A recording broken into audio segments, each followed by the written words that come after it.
All right, well, welcome everyone to Zero House, case study of a modular zero carbon, zero toxin, and zero waste building. This course is approved for 1 hour in continuing education, GBCI, NARA Green, BPI 9 Whole House, as well as AIA Health, Welfare, and Safety, which may make it applicable for your state-based design or contractor license.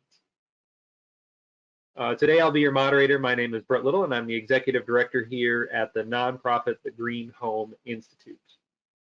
We're going to be talking about going through design, construction, assembly, and reassembly of this unique building, and share with you lessons learned and data and results from this particular project. We want to say a huge thanks to our sponsor, Panasonic, who just this year was listed as a Green Builder Sustainability Award winner for their new Cosmos system.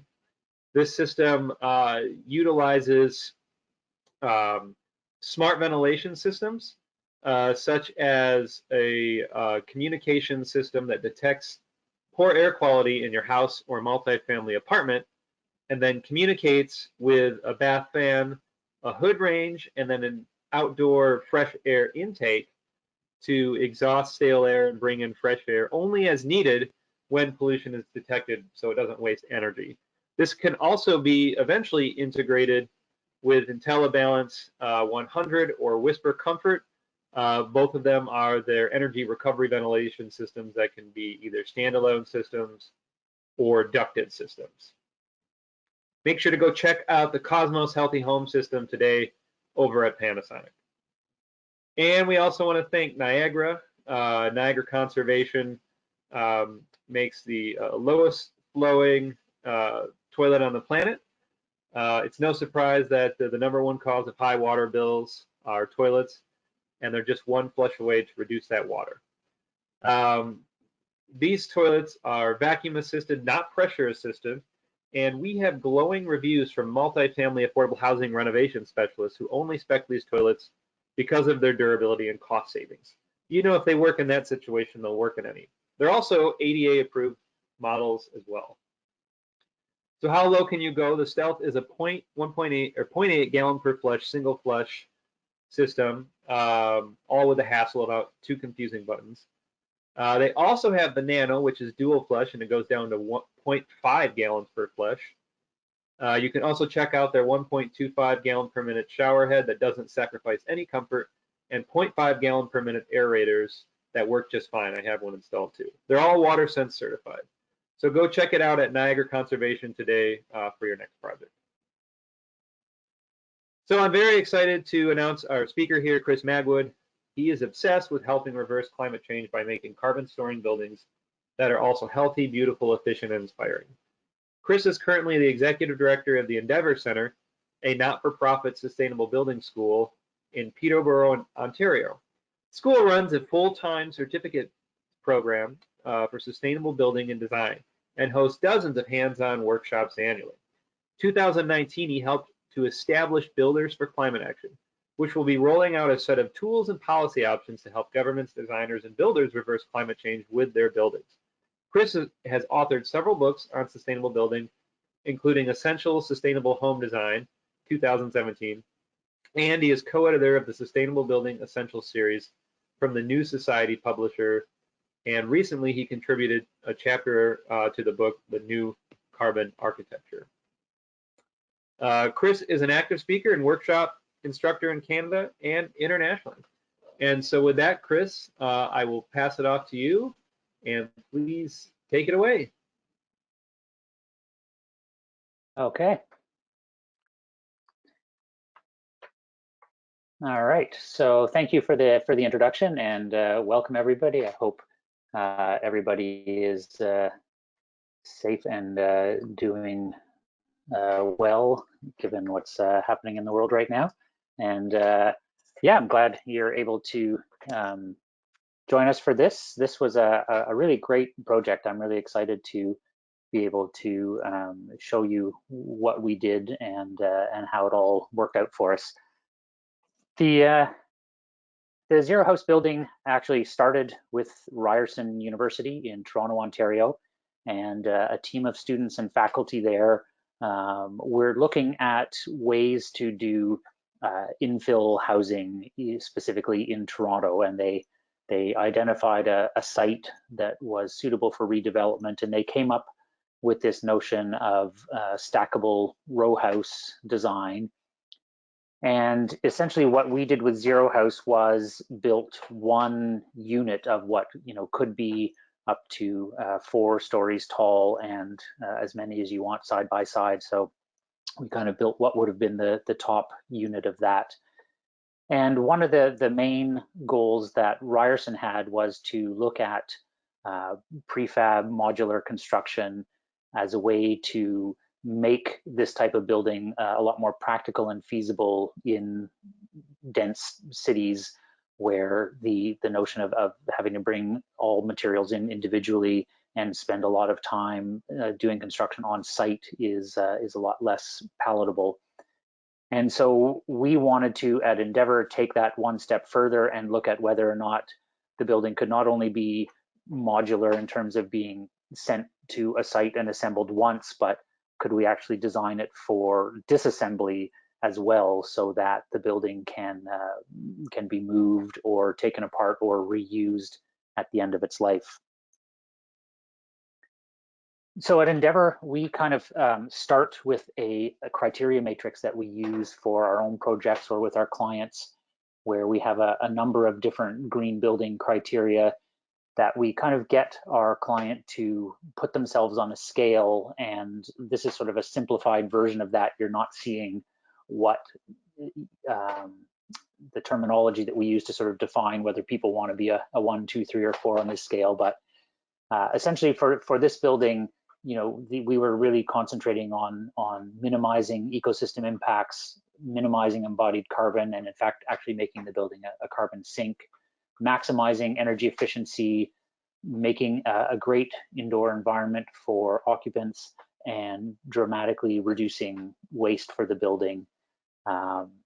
And then in particular, also looking at being able to prefabricate the entire building. So we are a building school, and so this project was built with a team of students as well as our faculty. And so this is the gang that put this building together, and they are posing next to the job site solar power station that we use at Endeavour, so that not only are materials either low or zero or carbon storing, but the entire construction process happens without any emissions, because we power the entire job site from this little 1 kilowatt power center. So the Zero House project was our attempt to do sort of 2 different things in one building. One was to really experiment with materials that are kind of at the leading edge, or the R&D edge of sustainable building materials, as well as use materials that any contractor could get their hands on and use. So it's kind of a hybrid. And from the more R&D side of things, we experimented with mycofoam from Ecovative in New York State. And here early on in our classroom phase, we were sort of making some test samples of the mycofoam, which is basically using mycelium in a medium of chopped up egg waste to make a foam insulation board that's completely biogenic. So we started by using their grow your own kits to just to experiment with that and make it see how long it took to make and whether we thought it would be feasible. And I'll show you how it worked into the building later on. So the building had an interesting trajectory, because we did want to show that it could be not only built in a modular form, but also taken down and put up again. We first built it in our home city of Peterborough, where we erected this little flying factory space on the front lawn of a not-for-profit organization called The Mount. And then the plan was to build the building here in Peterborough, then take it down, put it up at a design show called Edit DX in Toronto, and then take it down again and reassemble it for a client on a final site, just to sort of show for ourselves and for everybody that modular doesn't have to mean one-time assembly. It can mean that the building is modular enough to be moved and taken down a number of times. So let's get into the actual construction of the building, where we used a lot of wood truss elements for both the floor and the roof panels. And so this is an example of one of the floor panels being put together. So we used open web wood trusses and essentially sandwiched them in a thermally broken plywood box that would be filled with cellulose insulation. So the first element of the building that we constructed were these floor panels. And then because we were sort of making this flying factory, those floor panels then became the base on which we built the wall and roof panels as well. So obviously, if you're going to completely build a building in a factory setting and then assemble it, the fit is incredibly important. So with the class and with our faculty, we certainly took a lot of time to make sure that our plans were accurate and that the construction of these prefab elements was as accurate as possible, so we wouldn't have any issues when we put the building together. The wall panels were double stud wood frame panels, and most of them used wood fiberboard as an exterior insulation. So that's the green stuff you can see in the larger photograph. And this particular wood fiberboard is made in Quebec, Canada, and that provides an additional R4 insulation on the outside and replaces foam board or mineral wool insulation. And on the inside of these wall panels, we used a material called Rewall, and you can see that being unloaded up in the top left. And that is a structural sheathing that's made from recycled drinking boxes. So that's orange juice containers, milk containers, sort of wax impregnated paper containers that Rewall chops up and warms up and presses back together. So you get a zero toxin and very strong sheathing board made entirely from recycled materials. And you'll see as we go along here that the intent here was to make a building with as many biogenic plant-based materials as possible. In this case, we did a couple of panels with cork as the exterior sheathing rather than the wood fiber board. And again, this was sort of what I was talking about earlier, the mix of conventional materials, more like the wood fiber board, and then more experimental ones or less common ones like the cork here. But regardless of whatever material we chose them because these plant-based building materials store more carbon that's been pulled out of the atmosphere by the plants in the structure of the material itself than was emitted in turning it into a building material. So each one of these biogenic materials essentially becomes a negative number on our embodied carbon sort of balance sheet. And the intent was to try to get that number to at least 0. But in fact, you'll see later on, we managed to store quite a number of tons of carbon in the building. Some of these wall panels, the ones for the first floor, were actually filled with straw bales as the wall insulation. So you can see that happening here. So they've got the wood fiber board on the exterior. We use some cellulose insulation to make sure we get a good tight fit up against that fiberboard, and then we install the straw bales into the panel box. And so those panels were a little bit wider than the rest of the wall panels, which meant when we put the second floor panels up, they were a little more narrow, and so we were able to hang the second floor of the building from set them on the inside of these panels so that the inside 2x4 wall became load bearing. On a couple of the straw bale panels, we actually grew the mycofoam that we experimented with earlier that I showed you directly onto the straw bale surface. So you can see that panel on the bottom picture, half of it has the wood fiber board insulated sheathing, but the other half has the mycofoam. And we were super pleased with how that worked. It was a great way to be able to custom, grow an insulation to whatever thickness or R value we were after, and do so directly on site. We also then, once all the wall panels were done, built the roof. And the roof took some thinking to do because what we wanted to avoid was having to install a really heavy-duty ridge beam at the top of the building. So we didn't want to make roof panels that would follow the sort of conventional roof construction of running from the top of the wall up to a ridge point. So we actually turned the structure of the roof so that it was running across the building, and that meant that we were able to sort of stack these roof panels onto the building without the need to balance a ridge beam or fasten a ridge beam or have that ridge beam be a large thermal bridge to the building.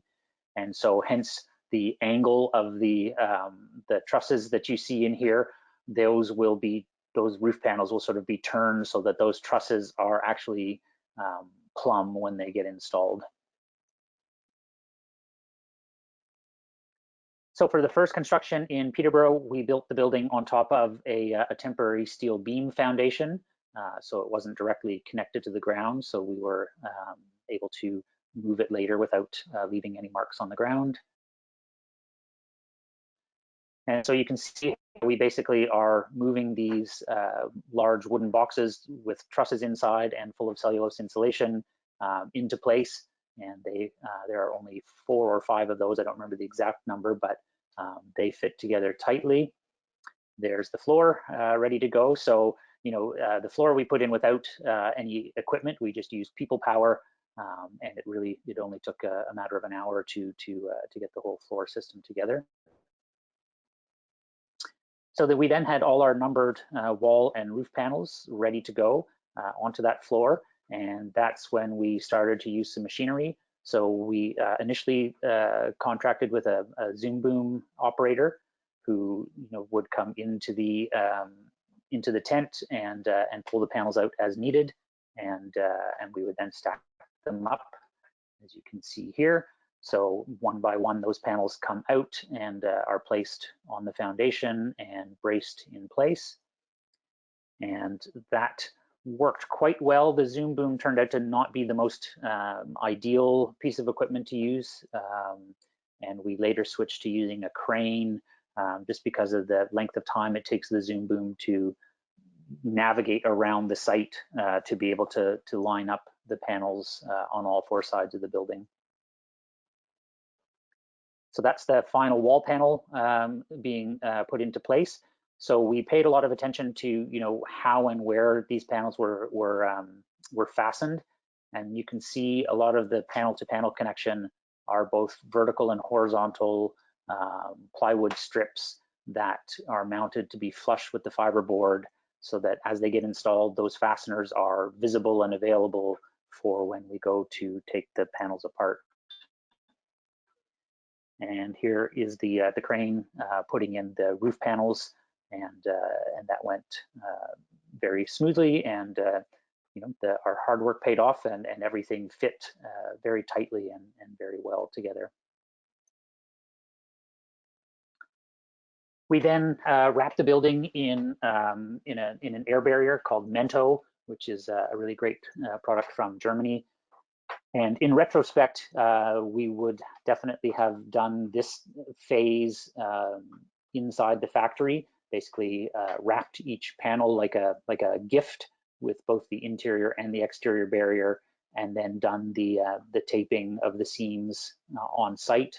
We realized that we lost some of the advantages of prefabricating by then still having to set up the scaffolding and wrap both the air barrier and the strapping for the siding on the building in situ.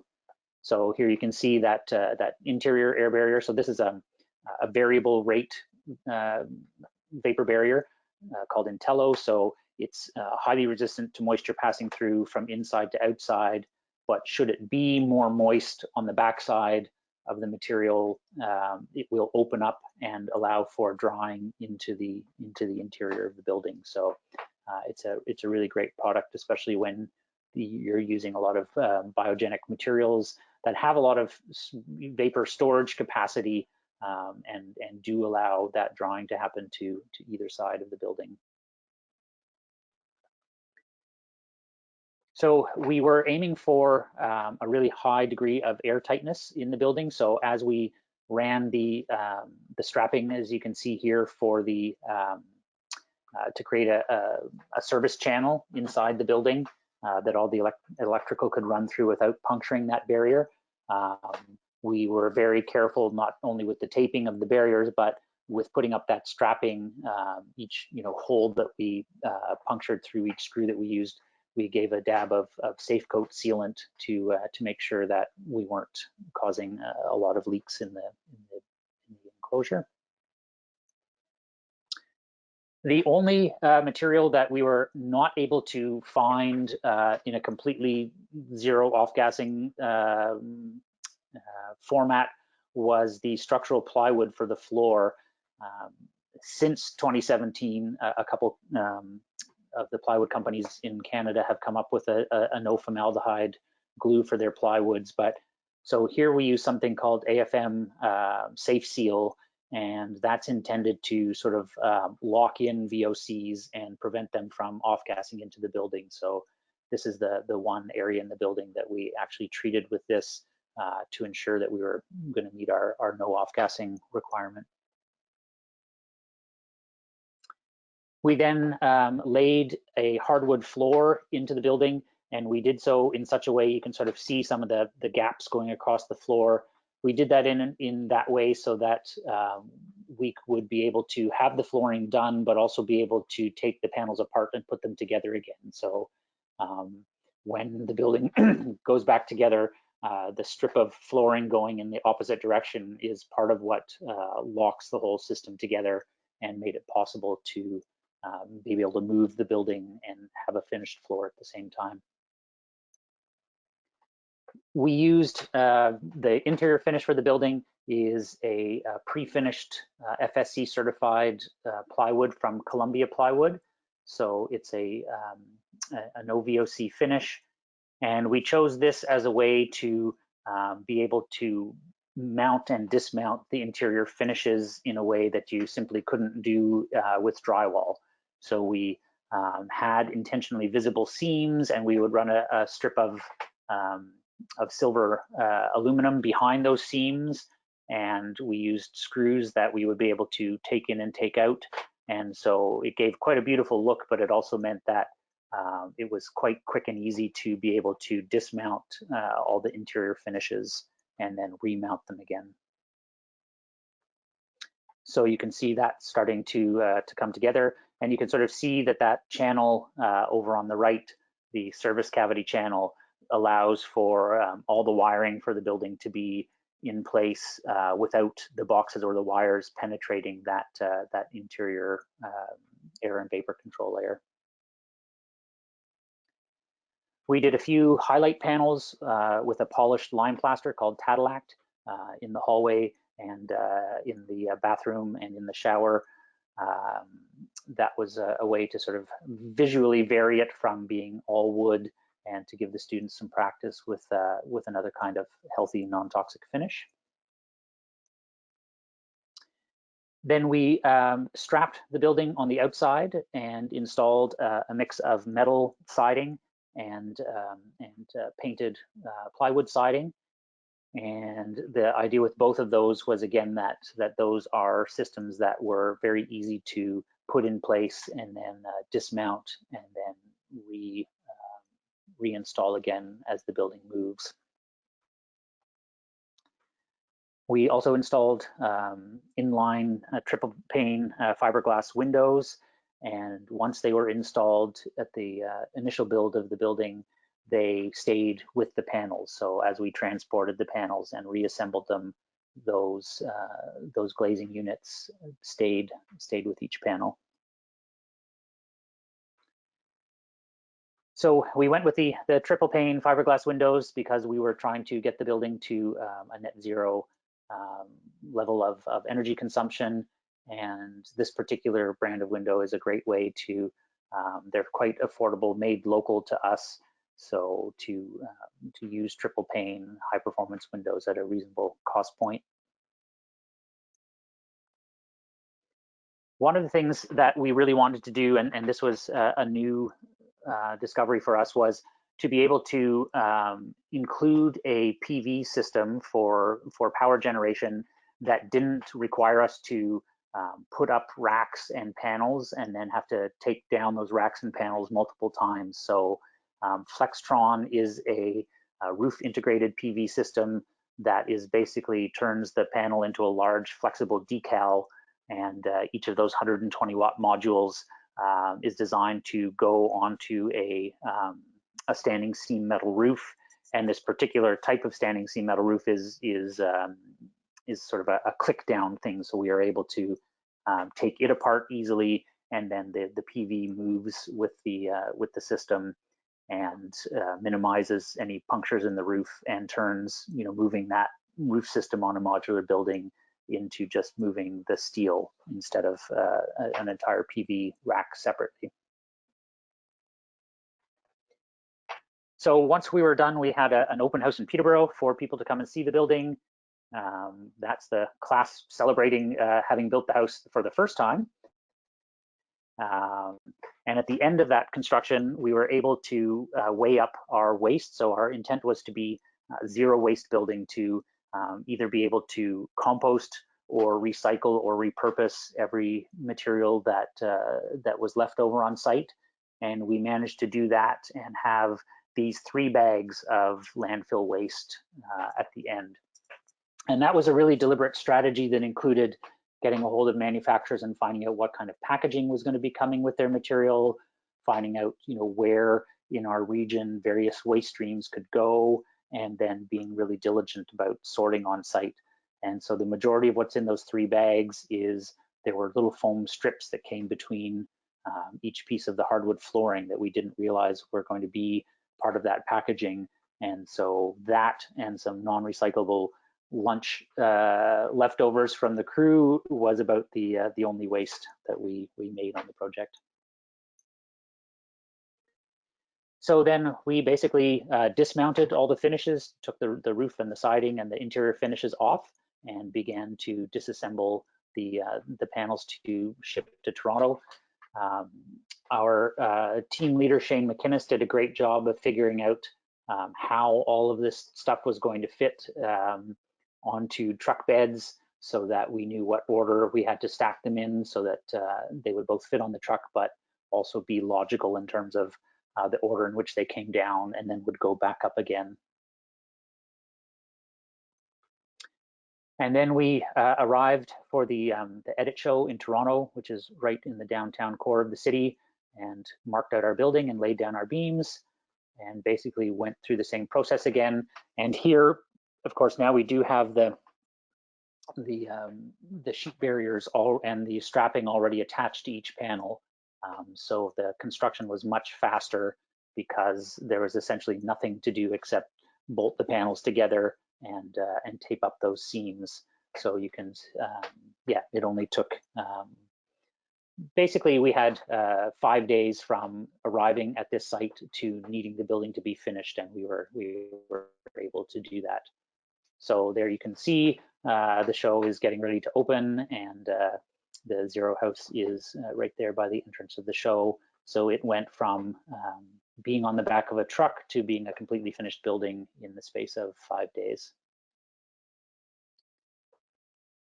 Here we added a deck onto the building so people would be able to get in and out, and that was part of the final construction of the building as well.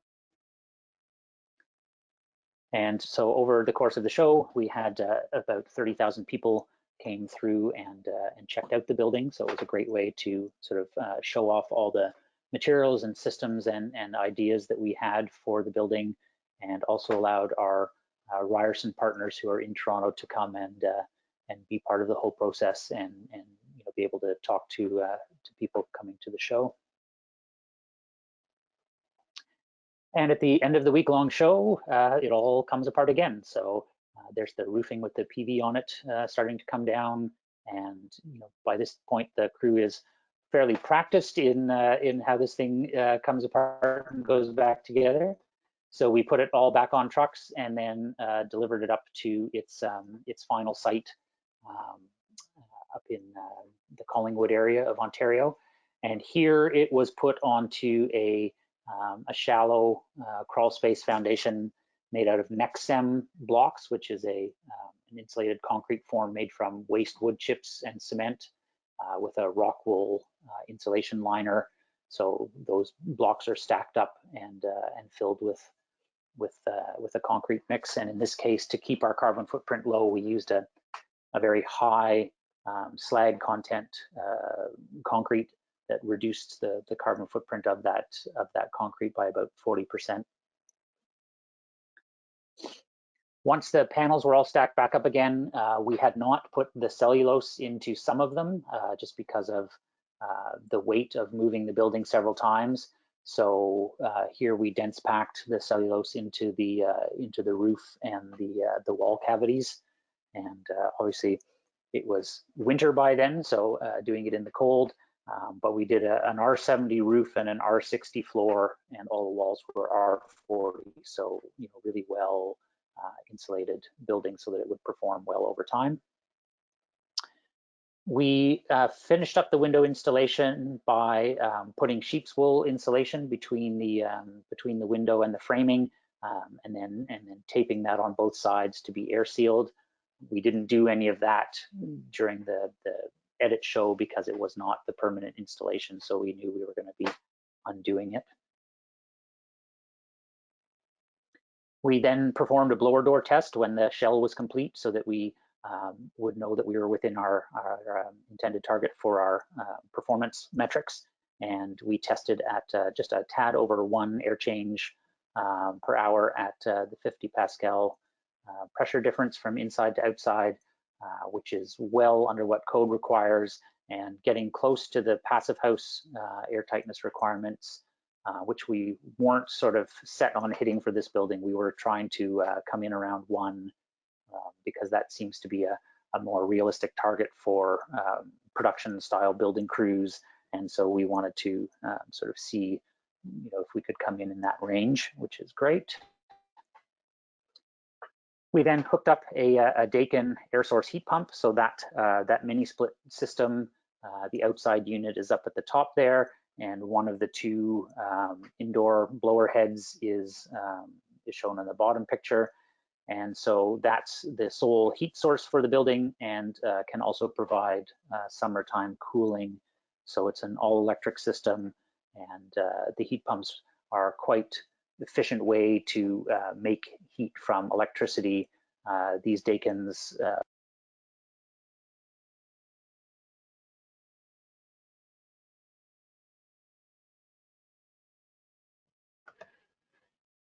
Hey everyone, unfortunately we lost Chris's audio just for a couple last slides here, and then it picked back up in Q&A. However, I just watched the whole thing and I'm just going to reiterate them here for you. So we still have these slides. So one of the things they did with ventilation is that they wanted to ensure they didn't have a big ducted ventilation system, just like the heating system, to help ensure that it would be easy to disassemble and reassemble. So they're using sort of this unique decentralized point source system where there's a fan on one side of the house and then a fan on the other side of the house, and actually these fans can one time one fan is taking in supply air, and of course the other fan is doing exhaust air, so it's a balanced system. But what seems pretty cool is that they can cycle between which fan is doing what, therefore making the heat and moisture transfer much more effective, and I believe also allows exhaust then to be happening in one area of the house and then supply in the other, and then reverse again. So you're getting a nice, even, smooth supply and exhaust throughout it. And it looks like it has about a 90% energy efficiency rating on this device. And then they have a grid-tied solar system, and they were saying this particular house got into a special program that was one of the last houses to get in it, if not the last, prior, where they got paid 3 times the going rate for solar. Doesn't seem to be the case anymore, at least in that part of Canada. But that's what they did, for the on-site solar power for the house. And then for water heating, they have an on-demand electric system, which can basically heat water as needed, so it doesn't waste water, waste heat energy during the idling time like a tank might do. Only uses power when necessary, and can heat it fairly quickly. And I believe they were saying something about connecting it with the heating water when solar was plentiful, so they were using energy from the sun as opposed to from the grid, and I believe they had something set up to do that. And then, of course, this is an 1,100 square foot house, so we call that a right-sized home. And so by kind of having this open ceiling and these paneling and these sort of shapes, kind of gives makes a smaller house with the vaulted ceilings feel a little bit bigger than normal. So that's important when you have smaller right-sized homes, to give them a feeling of their largeness and not that you're trapped in a smaller house. So that was one design strategy that they used here. And then on the right there, they have actual metal for the shower and tub surround, which can be easily taken apart and reassembled with minimal degradation. And I believe it's made out of recycled content. And they've got like cork flooring for carbon storing as well. In the kitchen, they were saying they have formaldehyde-free cabinetry to again reduce the air quality issues in the house. You can see they have a vented hood range with an all-electric. Forgot to ask them if that was induction, but at least an all-electric stove there. But it's still important to have that vented hood range to help ensure better air quality for the house. And so some of their metrics here, they have they actually measured air quality. I asked them during the Q&A if they measured it. They did measure air quality at the end of their construction, and according to Chris, they didn't have any issues with testing over any VOC thresholds or other poor air quality. So that was good news there. And then, of course, sending less waste to the landfill at 18 pounds, 18 to 20 pounds, as he was saying. I had a little different number earlier. And then doing this at roughly $250 per square foot, so kind of right on target with a traditional house.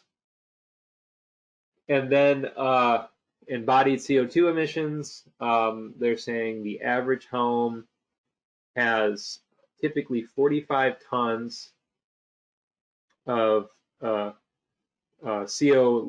in the construction or in the materials itself that are used, whereas according to the speaker here, Chris, again, this house had, due to carbon storage of the materials they chose, a negative 25 tons. So actually a carbon negative house from embodied energy or upfront energy usage.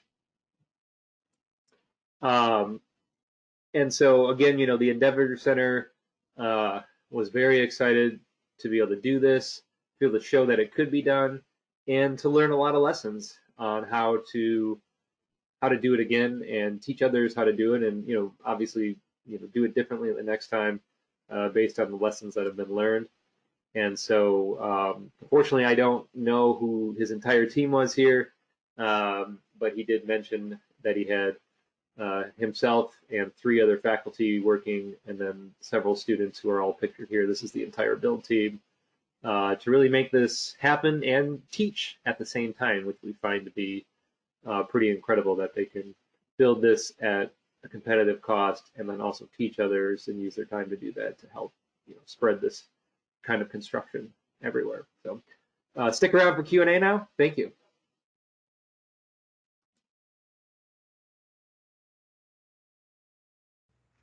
Thanks for watching. Please continue to watch the next part of the session to complete the course and get your continuing education credits. Be sure to check out all of our courses available online that you can watch anytime and anywhere to pick up your CEUs.